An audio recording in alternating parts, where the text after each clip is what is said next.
Antes de mergulhar nesta história incrível, considere se inscrever no canal e ativar o sininho.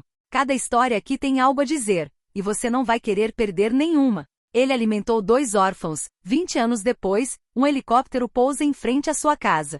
Na remota aldeia de Riacho Vilo, uma pequena cidade esquecida pelo tempo, aninhada entre milharais dourados e colinas que o vento silenciosamente roçava, vivia um homem chamado Elliot Parker. A vila tinha apenas algumas dezenas de almas, e todos se conheciam, exceto talvez Elliot, não porque ele fosse distante, mas porque vivia fora dos roteiros mais conhecidos, em uma estrada que os mapas quase não mostravam mais. Elliot era viúvo há mais de 10 anos. Margarida, sua esposa, sua namorada de infância, o havia deixado muito cedo, levada por uma leucemia discreta, como uma chama bruxuleando silenciosamente antes de se apagar. Não tiveram filhos, mas compartilharam um amor calmo e profundo, tecido a partir de olhares, silêncios e gestos simples. Elliot ainda guardava seu roupão pendurado atrás da porta, seu chale favorito dobrado sobre a poltrona que tanto amava. Ele não tocará em nada no quarto, nem mesmo na caixa de joias de madeira que ele mesmo fizera para o 5º aniversário de casamento. Todas as noites antes de dormir, abria a caixa, acariciava delicadamente a foto dela que havia guardado lá dentro e sussurrava: "Boa noite, Margaret." Sua casa, uma modesta construção de madeira cinza, pertencera ao seu pai antes dele, também carpinteiro. As tábuas do assoalho rangiam sob seus pés, as janelas batiam com os fortes ventos de inverno, mas tudo ali exalava calma, ordem e memória. Na parede, um relógio de pêndulo herdado do avô ainda tic-taqueava com uma regularidade reconfortante. Carpinteiro de profissão, Elliot não era um homem falante. Falava pouco, exceto quando manuseava suas ferramentas, então seus gestos se transformavam em palavras. Em cada móvel que fazia, em cada brinquedo que consertava, ele depositava um cuidado quase paternal. Aqueles que o conheciam sabiam que por trás de sua aparência um tanto austera pulsava um coração imenso. Ele ajudava sem medir esforços, sem ser solicitado e, acima de tudo, sem nunca esperar nada em troca. Quando o inverno chegava com força, ele deixava toras de madeira em frente às portas das famílias pobres, sem nem bater. Quando um banco da igreja rangia sob o peso dos anos, no dia seguinte encontrava uma tábua nova bem aparafusada, sem saber quando ele havia chegado. Elliot vivia com simplicidade. Comia pouco, principalmente pratos rústicos, muitas vezes os mesmos: pão de milho, sopa de feijão, batatas assadas. Lia muito, romances antigos que pegava emprestado da pequena biblioteca pública. E suas noites seguiam um ritual imutável: uma xícara de chá preto, o crepitar do rádio na comoda e um velho caderno de couro no qual rabiscava seus pensamentos, memórias e arrependimentos. Ele escreveu principalmente para ela, para Margaret, como se continuasse a falar com ela através das páginas. Algumas noites ele subia ao sótão, abria uma mala velha cheia de cartas e cartões e relia as palavras que sua esposa lhe escrevera. Ela sempre as assinava com a mesma frase: "Com você até o silêncio é doce." Elliot agora usava esse silêncio como um casaco largo demais, mas nunca reclamava. Vivia ao ritmo das estações, da lenha rachando sob o machado, do chá fumegando na mesa, dos pássaros bicando no parapeito da janela. Mas o que Elliot ainda não sabia era que sua vida, tão perfeitamente organizada na solidão e nas memórias, iria ligar uma manhã de outono, num arrepio de folhas mortas e do inesperado. E manhã fria de sábado, enquanto as ruas de Willow Creek ainda estavam banhadas por uma luz pálida e a névoa pairava entre as barracas do mercado, Elliot Parker caminhava calmamente de volta para casa, com um velho saco de estopa cheio de batatas apoiado no quadril. Acenou para a padeira enquanto ela fechava as persianas, evitando as poças deixadas pela chuva do dia anterior, e estava prestes a atravessar o beco atrás da padaria quando algo lhe chamou a atenção. Atrás de um container enferrujado, abrigado por uma pilha de caixas vazias, 2 silhuetas frágeis estavam encolhidas. A princípio, pensou que fossem sacos de trapos abandonados, depois viu joelhos pequenos, mãos sujas, mechas de cabelo emaranhadas. 2 meninas. Uma parecia ter 7 anos, a outra mal tinha 5. Seus olhos, enormes e cheios de anéis, o observavam cautelosamente como 2 animais caçados. A pele deles estava coberta de poeira, as roupas grandes demais, manchadas e rasgadas em alguns lugares. O mais novo calçava um sapato furado, o outro estava descalço, apesar do frio da manhã. Elliot sentiu o coração apertar. Aproximou-se lentamente, como se estivesse se aproximando de um pássaro ferido. Você está com fome?" Ele murmurou, sua voz suave, quase quebrada. As 2 meninas assentiram sem dizer uma palavra, sem um gesto. Apenas um aceno minúsculo, tímido, quase envergonhado. Ele se ajoelhou e colocou delicadamente o saco de batatas no chão. Meu nome é Elliot. E o seu? Um longo silêncio. Então, com a voz rouca, a mais velha respondeu, apontando para a irmã com o dedo mindinho trêmulo.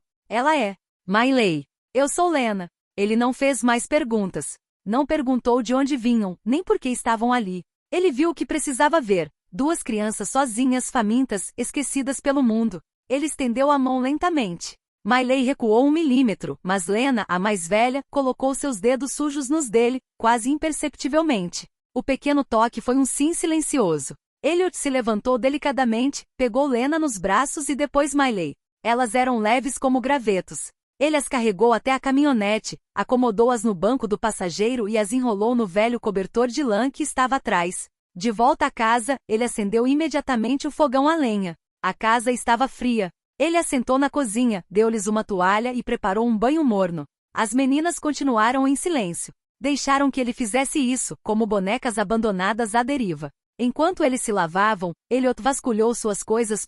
Margarida. Ele tirou 2 vestidos de algodão, um suéter velho de gola alta, meias grossas e roupas íntimas que guardava sem saber bem por quê. Sempre se recusará a esvaziar seus armários. Naquele dia, ele entendeu por quê. Então ele foi até o fogão. Abriu a despensa, tirou o resto da massa, uma lata de frango, algumas cebolas e algumas ervas secas. Preparou um prato simples, mas quentinho e nutritivo. Feito com amor. Quando ele colocou os pratos fumegantes à frente deles, Lena e Miley comeram com uma voracidade que tocou seu coração. Elas não olharam para cima, devorando cada garfada como se fosse a última refeição. Elliot desviou o olhar. Não queria chorar na frente delas. Naquela noite, ele não dormiu. Sentou-se na velha poltrona de Margaret, sua favorita, perto do fogão, e observou as 2 meninas dormindo em seu velho sofá. Elas estavam aconchegadas, enroladas no cobertor que sua esposa havia tricotado 20 anos antes. Seus rostos, limpos de sujeira, revelavam uma doçura comovente. Elliot levantou-se de madrugada. Ferveu um pouco de água, fez um mingau de aveia, pegou o telefone na parede e ligou para os serviços sociais do condado. Um assistente e um inspetor chegaram 2 horas depois em um velho carro cinza. As meninas permaneceram em silêncio durante a entrevista. Mas quando a assistente social mencionou um possível retorno ao sistema de acolhimento familiar, Lena começou a chorar. Agarrou a jaqueta de Elliot e sussurrou com a voz trêmula. Ali não, por favor. Então Elliot, sem nem pensar, endireitou-se e declarou em tom firme. Quero cuidar deles. Estou pedindo a guarda temporária. O assistente olhou para ele, atordoado. O homem era velho, viúvo, sem emprego fixo. A casa era limpa, mas modesta, a geladeira quase vazia. Ele não se parecia em nada com um pai ideal para os padrões do sistema. Sr. Parker, o senhor está sozinho. Não tem apoio. Mas eu tenho amor. E posso dar a eles tudo o que eles precisam. Um longo silêncio se instalou. A assistente trocou um olhar com o inspetor e depois com as meninas. Lena se agarrava ao braço de Elliot. Miley não tirava os olhos dele. Por fim, diante desse olhar determinado, inflexível mas cheio de ternura, os agentes dos serviços sociais cederam. Eles elaboraram os documentos necessários para uma colocação temporária. Hora de avaliar a situação. O que era para ser temporário tornou-se permanente. Semanas se passaram, depois meses. Os inspetores retornavam periodicamente, tomavam notas e observavam. E em cada visita, observavam a mesma coisa. Lena e Miley mudaram seus rostos, relaxaram, suas risadas encheram a casa. Dormiram melhor, comeram melhor, conversaram, brincaram, sonharam. Elliot não lhes dera apenas um teto. Ele lhes derá uma casa 1 ano depois, a colocação se tornou oficial. Elliot os criou como se fossem seus próprios filhos com infinita ternura, mas também com uma disciplina justa, firme e gentil. Ele os acordava todas as manhãs assobiando as canções de sua infância, canções country que ele cantava meio desafinado, mas que faziam Miley rir desde a primeira nota. Ele fazia para eles torradas com manteiga e geleia de morango, que ele mesmo preparava todo verão com frutas colhidas do campo vizinho. Nas manhãs de inverno, ele acendia o fogão mais cedo para que a cozinha estivesse quentinha quando descessem descalços. À noite, depois do jantar, ele os sentava no sofá e tirava um romance antigo da biblioteca, Mark Twain, Jack London, Laura Ingalls Wilder, e lia em voz alta, imitando os personagens, mudando o tom de voz, rindo com eles. Às vezes, eles adormeciam antes do final. Então, ele os carregava para a cama, aconchegava o cobertor em suas mãos e ficava lá por alguns minutos, observando-os dormir. E quando uma boneca perdia um braço, quando uma caixa de música quebrava, Elliot sentava-se em sua oficina, à luz de uma velha lâmpada, e consertava tudo com a precisão de um ourives, como se fossem tesouros antigos. Lena, estudiosa e sonhadora, desenvolveu uma paixão pelas estrelas. Passava horas lendo livros de astronomia, desenhando constelações em um caderno, fazendo perguntas sobre gravidade, luz e tempo. Elliot às vezes a acompanhava à noite, deitando-se ao seu lado na grama, observando a Via Láctea em silêncio, feliz em vê-la maravilhada. Miley, mais viva, mais ousada, fazia 1000 perguntas por dia. Por que o céu é azul? Por que os ricos não dividem seu dinheiro? As leis são justas para todos. Ela queria entender o mundo, consertá-lo, confrontá-lo. Elliot respondia pacientemente e quando não sabia dizia: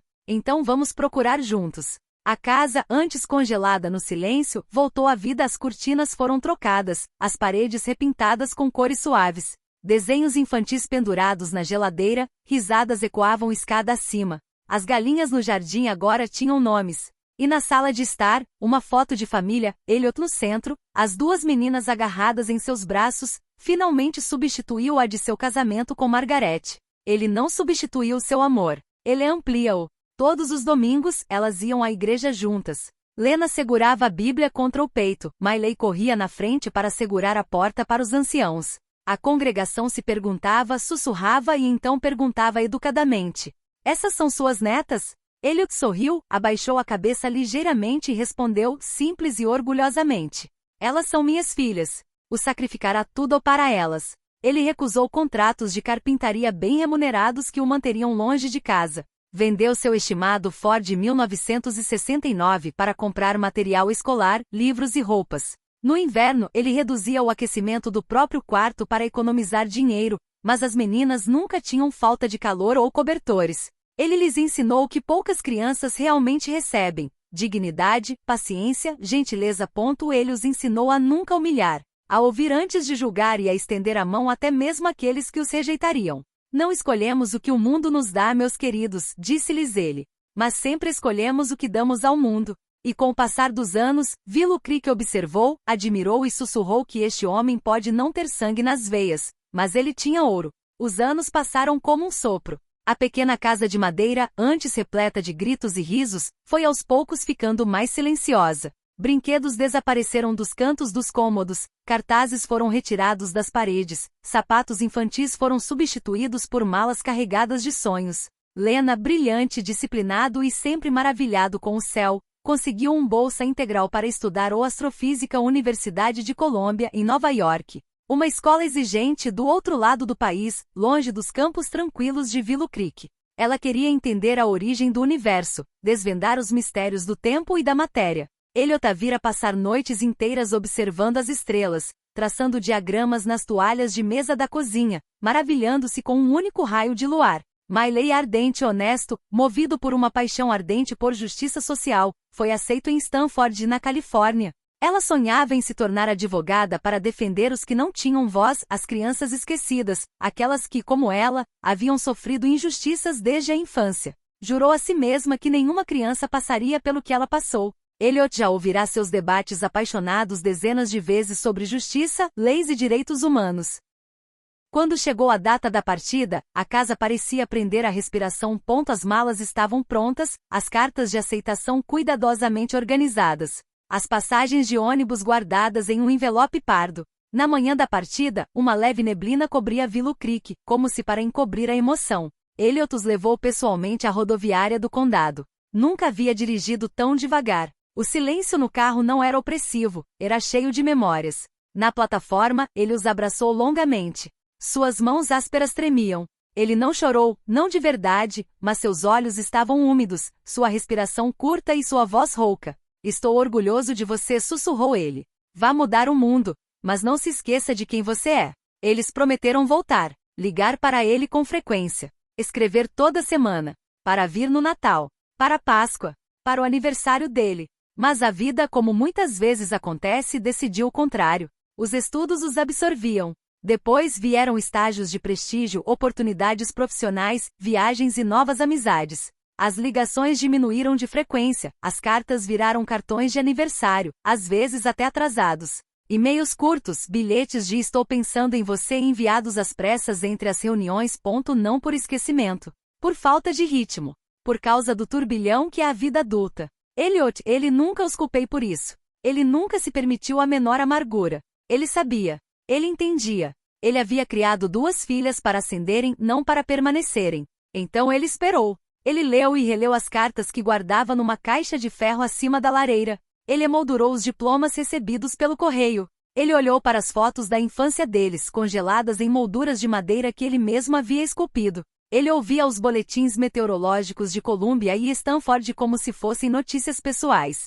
Ele falou sobre eles ao carteiro, ao caixa do mercado, ao pastor, não para se gabar, mas como alguém que fala sobre alguém que ama e sente falta. E todas as noites, sentado na poltrona de Margaret, ele fechava os olhos e sussurrava: eles estão bem. É isso que importa. Mas bem no fundo dele, nos silêncios mais profundos da noite, uma pequena voz persistia. Eles se lembram?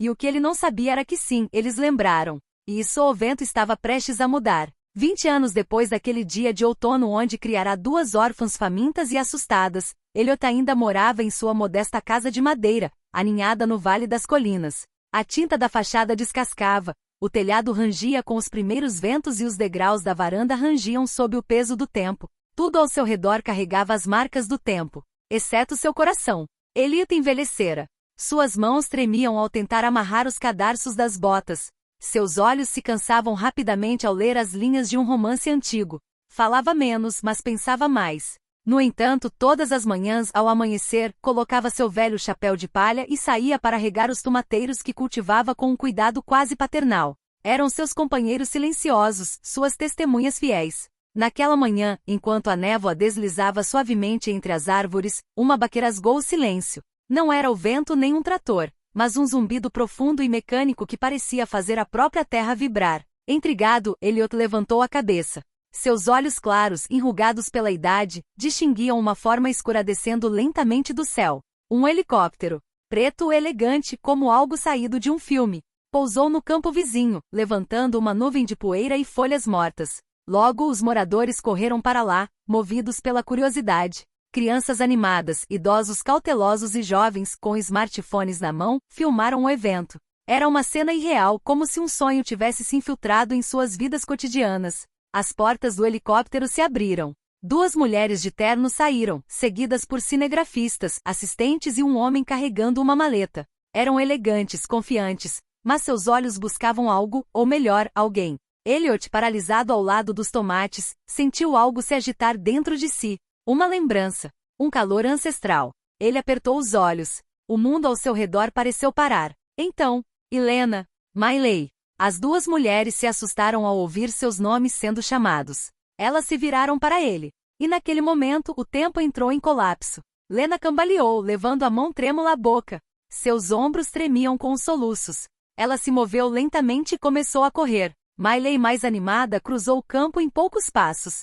Ela se jogou nos braços de Elliot como uma criança finalmente encontrando um lar. Papai Elliot, ela gritou chorando. Voltamos. Nunca nos esquecemos de você. Lena se juntou a eles, com lágrimas escorrendo pelo rosto pintado. Ajoelhou-se diante de Elliot, agarrou suas mãos ásperas e as levou ao coração. Você nos salvou, quando todos nos ignoravam. Você mudou nossas vidas. Elliot, sobrecarregado, não disse nada a princípio. Seus lábios tremeram, seus olhos lentamente se encheram de lágrimas. Então ele sorriu, aquele sorriso terno e cansado que outrora acalmara 2 garotinhas. Vocês são tão lindas. Minhas filhas. As câmeras filmavam, mas ninguém ousava interromper aquele momento sagrado. Os aldeões comovidos compreenderam que não se tratava de um relato trivial, mas de uma retribuição. Uma homenagem. Miley se endireitou, enxugou as lágrimas e então se dirigiu aos espectadores. Este homem que você vê ali, não era rico nem famoso, mas ele nos deu mais do que o mundo inteiro poderia oferecer. Dignidade, uma refeição quente e amor. Graças a ele nos tornamos quem somos. Hoje Lena e eu administramos uma fundação para crianças abandonadas. Mas tudo começou aqui. Com ele. Ouviram-se aplausos tímidos, seguidos por aplausos mais altos e francos. Alguns choravam. Elliot olhou para baixo, humilde. Eu não fiz nada de extraordinário, ele murmura. Sim, papai, Elliot, respondeu Lena. Você viu duas crianças que ninguém estava olhando. Você nos fez sentir valiosos. Foi extraordinário. Elliot os abraçou por um longo tempo. E naquela manhã, sob um céu suave e emocionante, este antigo jardim banhado em luz testemunhou um milagre muito maior do que o pouso de um helicóptero.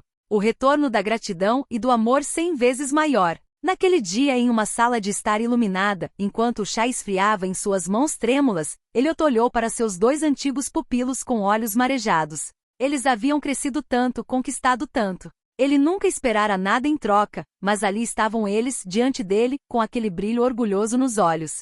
Foi então que lhe revelaram, quase sussurrando como se revela um segredo sagrado, que haviam fundado uma organização internacional, a Fundação Parker, o nome que escolheram não para si mesmos, mas em homenagem a ele. Uma fundação dedicada aos órfãos, às crianças abandonadas, a todos aqueles que, como eles no passado, conheceram a fome, o medo e a ausência de amor. Seus olhos brilhavam de emoção ao listarem os projetos concluídos, casas abertas em mais de 20 países, escolas construídas nos bairros mais carentes, clínicas móveis cruzando vilarejos esquecidos. Falavam de milhares de crianças resgatadas, tratadas e educadas. E cada vez que diziam obrigado, Elliot sentia o coração bater um pouco mais rápido, um pouco mais rápido. Mas não era só isso. Eles guardavam uma surpresa, a mais linda de todas.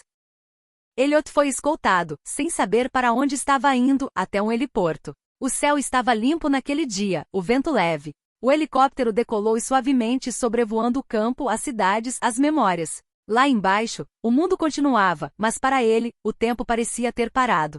Depois de 1 hora de voo, ele viu um grande edifício moderno aninhado no coração de um cenário verde, cercado por um jardim de flores e um pátio cheio de risadas infantis. O helicóptero pousou suavemente. Duas meninas o ajudaram a descer, e uma das crianças, um menino de pele escura e olhos claros, correu até ele e pegou sua mão. Na entrada, uma placa gravada brilhava ao sol. Parker House, em memória do homem que nos ensinou o que significa ser amado. Ele não conseguiu conter as lágrimas. A casa era espaçosa, iluminada e decorada com bom gosto, mas sem ostentação. Exalava aconchego. Desenhos infantis adornavam as paredes. As estantes transbordavam de livros e as cozinhas cheiravam a pão fresco. Em cada canto havia um traço de ternura. Elliot viveu seus últimos anos ali em uma paz profunda e gentil. Todas as manhãs, crianças batiam à sua porta para ajudá-lo a caminhar. Todas as noites, ele contava histórias. Muitas vezes as suas, às vezes as das crianças que se tornaram mulheres, que se tornaram mães, que se tornaram as construtoras desta obra. Eles o chamavam Papai Elliot. A cada recém-chegado, a cada criança triste ou magoada, sussurrávamos: você verá, o vovô Elliot lhe contará a história dele. E você entenderá que não está sozinho. Ele não conhecia a solidão. Morreu cercado de amor. E quando a notícia de sua morte se espalhou, foi como uma onda que atravessou continentes inteiros. Centenas de pessoas compareceram ao seu funeral. Muitas já tinham crescido, formado famílias e alcançado sucesso na vida. Mas todas carregavam uma rosa branca nas mãos naquele dia. Uma simples rosa branca, símbolo de amor puro e incondicional. E aos pés de seu túmulo, uma garotinha deixou um desenho. Mostrava um velho com uma bengala, segurando a mão de uma criança. Acima ela havia escrito: obrigado por me amar antes mesmo que eu entendesse quem eu era. Porque graças a ele, um coração de cada vez, o mundo realmente mudou.